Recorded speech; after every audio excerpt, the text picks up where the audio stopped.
Hello friends, अस्सलाम वालेकुम। Real गोट farming की एक और वीडियो के साथ मैं आपकी खिदमत में हाजिर हूँ। तो जो आज का हमारा टॉपिक है वो काफ़ी भाइयों के साथ मसला इस साल पेश आया है और उम्मीद है कि काफ़ी भाइयों का मसला हल भी हो गया होगा, क्योंकि उसमें असर जो मैटर था ना, वो मौसम बहुत ज़्यादा मैटर कर रहा था इस साल। तो मैं बात कर रहा हूँ कि जो ये बकरियाँ रिपीट हो रही हैं इस साल, लोगों की बहुत भाई परेशान अक्सर मैं देखता हूँ। वो ग्रुप्स में भी सवाल करते हैं, व्हाट्सएप ग्रुप में भी, और चैनल्स पे भी कर रहे हैं, और मेरे साथ भी अक्सर भाइयों ने पूछा है व्हाट्सएप पे। तो उसमें मेन जो कॉज़ है ना, वो मौसम ही है। तो उसमें जो मौसम से बकरियाँ रिपीट हो रही होती हैं वो तो खुद ही फिर हो जाती हैं, जब अक्टूबर का महीना आ जाता है वो ठीक हो जाती हैं।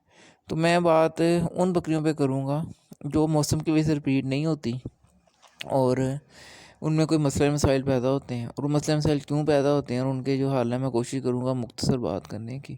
और उसमें कोई देसी टोटके जो एक दो हैं मैं आपको वो भी बताऊँगा कि आप क्या इस्तेमाल कर सकते हैं। तो बात शुरू करते हैं जी। सबसे पहले इसमें एक जो सवाल जब किया जाता है, मेरे से जब कोई सवाल करता है जी मेरी टाइम भाई मेरी बकरी रिपीट हो रही है, मैं क्या करूँ। तो उसमें जो सबसे बड़ा रुकावट मुझे होती है जवाब देने में, वो ये होती है कि मुझे उस बकरी की हिस्ट्री का नहीं पता होता। क्योंकि इस मर्ज़ में जो बकरी की आपकी साबिक़ा हिस्ट्री है ना, वो बहुत ज़्यादा मैटर करती है। हिस्ट्री में क्या चीज़ मैटर करती है कि जो लास्ट उसने जब डिलीवर किया बच्चे, तो वो किन हालात में किए हैं, वो अबॉर्ट किया है उसने, या उसने जो बच्चे फ़ोर्सफुली आपने हाथ की मदद से उसको करवाए हैं, या वो खुद ही सोती रही और रात पूरी वो सोने के अमल से गुजरती रही है, उसके बच्चे की पोजीशन ख़राब थी। जब आधा होता है बच्चे का मुंह अगली अंदर की तरफ होता है, टांगे पिछली पहले बाहर आ जाती हैं। तो ऐसी हालत में बाज़ दफ़ा बकरियां पूरी पूरी रात वो बैठी रहती हैं, उनसे नहीं डिलीवर किया जा सकता। या बाज़ दफ़ा होता है कि बच्चे की जो गर्दन तो बाहर आ जाती है, लेकिन उसकी अगली टांगें अंदर की तरफ फोल्ड होती हैं। तो उस हालत में भी जो बकरी है वो पूरी रात वो मतलब उसके पास कोई नहीं है, तो वो पूरी पूरी रात वो उसी हालत में बकरियां गुजार देती हैं। तो इन केसेस में क्या होता है कि उनका जो मुंह होता है यूट्रस का, और पेशाब गाज होती है, उसका मुंह बहुत लंबे अरसे के लिए खुला रहता है। तो उसमें से बैक्टीरिया जो काफ़ी अंदर बाज़ दफ़ा चले जाते हैं और वो जाके इन्फेक्शन कर देते हैं। या फिर आप जब बकरी को डिलीवर करवाते हैं तो उसमें आप हाथ वूथ अपने साफ़ नहीं कर रखते, और गंदे हाथों से आप उसमें एंटर करके डिलीवरी करवाते हैं, तो उससे भी बैक्टीरिया जो उसको अटैक कर जाता है। तो ऐसी बकरियां अमूमन जो बाद में नेक्स्ट जब उनकी इरिटेशन का टाइम आता है नहीं होने का, तो वो रिपीट होना शुरू कर देती हैं, क्योंकि उनके यूट्रस में कोई ना कोई इन्फेक्शन होती है। तो इसमें ये एहतियातें यही हैं कि आप जब बकरी की डिलीवरी करवाएं, कोशिश करें कि ग्लव्स आप यूज़ कर लें और उसको थोड़े टाइम के बाद बदलते रहें।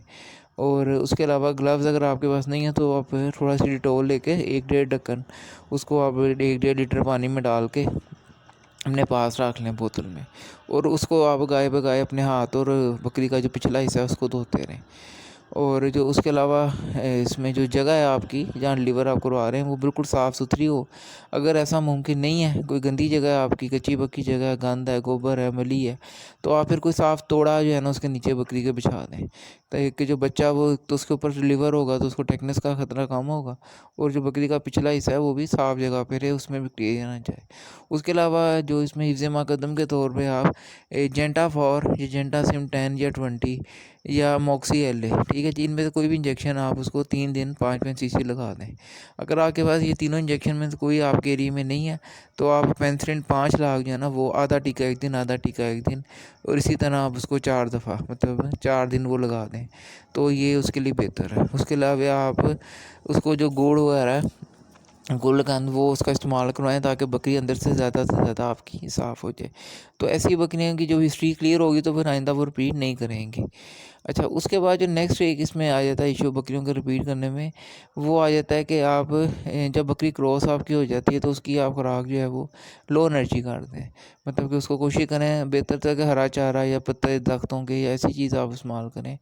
अगर नहीं है तो फिर भी आप लो एनर्जी जो खुराक है ना, मतलब कि गंदम दाना या इस तरह की जो वनडे बाज़ारी इस तरह की जो तेज़ चीज़ें हैं, वो आप उसकी कम से कम 15 दिन के लिए बंद कर दें या कम कर दें। और साथ उसको सरसों का जो तेल का इस्तेमाल है वो आप थोड़े दिन करवाएं। और कोई अगर आप बायोटिक ऑयल वगैरह या कोई तिलों के तेल या कोई गर्म तेल इस्तेमाल कर रहे हैं तो वो भी आप उसको बंद कर दें। तो इससे बकरियां आपकी रिपीट नहीं होती। तो ये तो एक हो गई एहतियाती तदाबीर। अच्छा, इसमें अब दूसरा एक पॉइंट में आता हूँ कि जिसमें बांझपन का अर्थ आता है, जो बकरियां रिपीट होती रहती हैं वो बांझ हो जाती हैं, वाल हो जाती हैं, उसमें कौन कौन से फैक्टर्स होते हैं। तो उसमें मेन जो एक फैक्टर देखा गया है आमतौर पे वो 7 से 8% बकरियों में देखा गया है, 100 में से जो बांझ बकरी, वो विटामिन ई की डेफिशिएंसी होती है कि विटामिन ई की कमी होती है बकरियों में, जिसकी वजह से वो बांझ हो गई होती हैं और उनके जो अंडे होते हैं वो फर्टाइल नहीं हो रहे होते। और ये विटामिन ई की डेफिशिएंसी ये नरों में भी हो जाती है और उसमें फिर वो पूरे पूरे रेवड़ जो ऐसे वो होते हैं वो बांझ हो जाते हैं।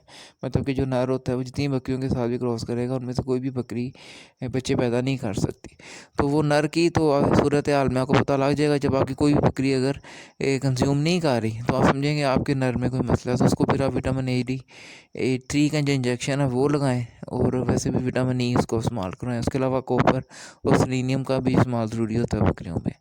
उसके अलावा किकर की जो फली है ये भी विटामिन AD3E का कुदरती ख़जाना है, इसको भी आप इस्तेमाल कर सकते हैं।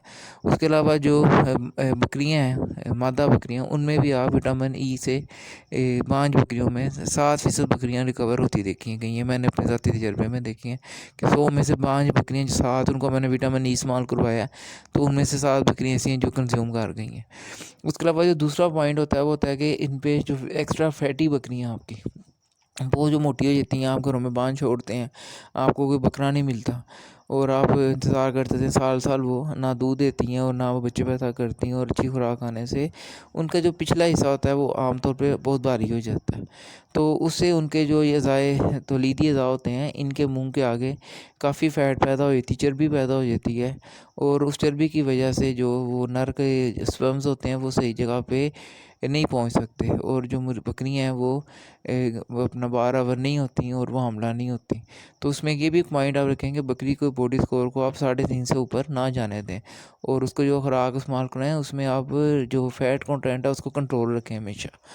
और तो ये एक भी इसमें वजह है। और तीसरी जो इसमें वजह आ जाती है वो आ जाती है कि फ़ोर्सफुली इसको अगर आप बकरी को क्रॉस करवा रहे हैं, मतलब कि एक बकरी जो रेवड़ में फिरती है तो वो अपनी मर्ज़ी से नर को कबूल करती है और वो क्रॉस होती है।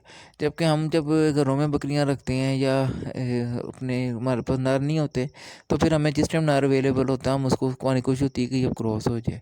मतलब कि बकरी जब हीट पे आ जाती है तो वो क्रॉस हो जाती है अमूमी तौर पे। लेकिन उसमें जो उसके अंडे का टाइम होता है डिस्चार्ज होने का वो हीट पे आने के 8 से 12 घंटे के बाद होता है। तो अब ये बकरी देखें ना हीट पे आई, हमें लगा कि इसके हीट के सिम्टम शुरू हो गए हैं, ये दूसरी बकरियों पे टाप रही है या पीछे से मवाद खारिज कर रही है या दुम खोला रही है, तो हम कहते हैं बकरी हीट पे आ गई और हम उसको कान से पकड़ के किसी बकरे के पास जाके उसको क्रॉस करवा देते हैं। लेकिन उसने जो एग डिस्चार्ज करना होता है वो उसने 8 घंटे बाद करना होता है। मतलब कि क्रॉस होने के वो 4 से 5 घंटे बाद एग डिस्चार्ज करती है। इससे उसके कंज्यूम होने की जो रेशो है ना वो 60% रह जाती है, 40% ख़त्म हो जाती है। क्योंकि जो ये नर का स्पर्म्स होते हैं ये 48 घंटे तक वैसे ज़िंदा रहते हैं। लेकिन बाद केसेस में जो X2 स्पर्म्स होते हैं ना इनका आपस में अटैच नहीं हो पाते।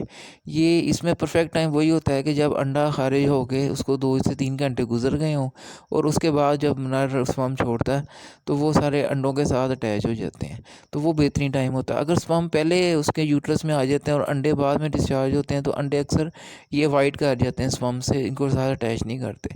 मतलब कि इसमें चांसेस तो रहते हैं उसके गबन होने के, लेकिन वो 60% हो जाते हैं, 40% ख़त्म हो जाते हैं। उसके अलावा जो आप इसको बकरी को इसमें एग्स के लिए किस बकरी में अगर मसला आ रहा है कि एग्स उसकी रेशो कम है फर्टाइल की, तो उसमें आप जो टीके हैं इसमें कॉन्सेप्ट ऑल नामिक टीका भी आ रहा है और सेरलाइल नामी भी इंजेक्शन एक, सॉरी जी, वो सीरीलेन नामी इंजेक्शन भी कहा रहा है। मैं इसकी तस्वीर अभी दिखा देता हूँ इसमें। तो वो आप एग्स की जो रेशो है ना उसको बढ़ाने के लिए इस्तेमाल कर सकते हैं अगर किसी बकरी में एग्स का कोई मसला आ रहा है। तो ये सारी मैंने बताई हैं आपको बातें कि रिपीट होने में जो उसकी हिस्ट्री बहुत काउंट करती है। जब बकरी आपकी डिलीवर करे तब आप उसको जो है ना हाइजीनिक माहौल दें। वो एक जानदार है, एक जानवर और कीमती जानवर है, तो उसको आप गंदगी से बचाएं तो ताकि उसको किसी किस्म की नेक्स्ट इन्फेक्शन ना पैदा हो और उसमें आपको ये इन्फेक्शन जो है आपको पता तब लगेगा जब नेक्स्ट वो टिट्रेशन के लिए तैयार हो रही होगी। तो इसमें मतलब ज़्यादा जानवर जो हैं वो उनको नहीं फ़ील करवाते इन्फेक्शंस, ये तभी पता लगता है जब वो ज़्यादा उनकी जब आप रोटेशन में जाते हैं और जब नेक्स्ट टाइम वो क्रॉस होती हैं तो पता लगता है कि ये जानवर अंदर से इन्फेक्टेड है। और इसमें रियलिटी आप एक ये सुन लें कि इसमें से जो 80% बकरियाँ हैं वो ठीक नहीं होती।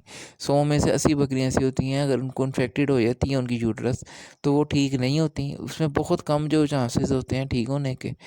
गाय भैंसों में 80% जानवर ठीक हो जाते हैं क्योंकि उनमें हाथ चला जाता है और उनकी जो डायरेक्ट आप डेयरी ड्रग्स हैं जिसमें एक यूट्रस फ्लोर है और एक मीट श्योर है, ये डेयरी ड्रग्स हैं जो इसी मकसद के लिए बनी है, वो डायरेक्ट उनकी आप यूट्रस के अंदर अप्लाई कर देते हैं तो उससे उनके चांसेस जो है 80% है ठीक होने के। जबकि भेड़ बकरियों में 80% चांसेस ठीक होने के नहीं है, मतलब कि आपका जानवर बेकार हो जाता है। तो ये छोटी सी एहतियातें हैं जो आप करें। मौसम का ख्याल रखें क्रॉसिंग में, फोर्सफुली क्रॉस ना करवाएं, बकरी को खुद क्रॉस होने दें। ठीक है जी, क्रॉस होने के बाद उसकी फ़ीड आप जो ज़रा लिमिट कर दें, उसको हाई पोटेंसी फ़ीड ना दें। उसके अलावा जो इंजेक्शन हैं ये आप यूज़ कर सकते हैं, विटामिन A D3E यूज़ कर सकते हैं, केकर की फली बहुत अच्छी इस मर्ज़ में है वो आप यूज़ कर सकते हैं। उसके अलावा कंसेप्टॉल और सिरिलीन इंजेक्शन हैं ये आप यूज़ कर सकते हैं। उसके अलावा जेंटाफोर, जेंटासिम और मोक्सी LA जो ये इंजेक्शन हैं ये आप यूज़ कर सकते हैं। उसके अलावा गुलकंद और गुड़ आप जानवरों को दें जब वो सोएं फ़ौरन। तो अगर ये आप एहतियातें करेंगे तो मुझे यकीन है कि आपकी बकरियाँ 70% 80% जो है वो रिपीट नहीं करेंगी। ठीक है जी, और जो वो रिपीट करेंगी वो बकरियाँ वही होंगी जो जिनका इलाज करने बहुत मुश्किल है या आम डॉक्टर नहीं कर सकते। वो कोई माहिर डॉक्टर ही उनको फिर मेडिकल उनका पूरा करके एग्जामिनेशन अल्ट्रासाउंड से या किसी भी तरीके से, तो उसके बाद ही फिर कोई उनका इलाज वो कर सकते हैं। तो उसके अलावा एक और छोटी सी इसमें टिप है, वीडियो तो खैर लंबी हो जाएगी लेकिन टिप आप ले लें। आप बाज़ार से कभी भी वो बकरी ख़रीद ना करें जिसके पीछे ना तो बच्चे हों और ना ही दूध हो, क्योंकि ऐसी बकरियाँ अक्सर वही होती हैं जो रिपीटर हो गई होती हैं या वाल हो गई होती हैं या वो बार बार प्लॉट कर रही होती हैं। तो उनके मालिकों ने इसीलिए वो सेल की होती हैं क्योंकि वो नाकाबिले इलाज हो गई होती हैं। तो आप ऐसी बकरी ना ख़रीदें, आप हमेशा वही बकरी ख़रीदें जो फ्रेश, जिसने डिलीवर किया हो, उसके नीचे दूध हो, या उसके अगर बच्चे नहीं भी हैं तो आप दूर से अंदाज़ा लगा लें कि ये बकरी अभी हाल ही में सुई है, तो आप ऐसी बकरी ख़रीदें। या वो बकरी ख़रीदें जो बिल्कुल जिसने बच्चे दिए हों, ताकि आपका जो 1 साल के अखराजात हैं बकरी पे और आपकी मेहनत और आपका जो वक्त वो ज़ाया ना हो, आपको 1 साल के बाद कुछ उससे हासिल हो जाए। तो अब तक के लिए इतना ही है जी। कोई सवाल रह जाते हैं, लंबे टॉपिक होते हैं नहीं कवर होते, तो मेरा व्हाट्सअप नंबर है एक वीडियो में जिसमें मेरी तस्वीर है, वहाँ से कोई भी भाई मेरे से सवाल करे, अगर मैं उसका जवाब दे सकूँगा तो मैं रिप्लाई आगे से कर दूँगा, तो अदरवाइज़ मैं उनसे माज़रत कर लूँगा। तो ओके जी, अल्लाह हाफ़िज़।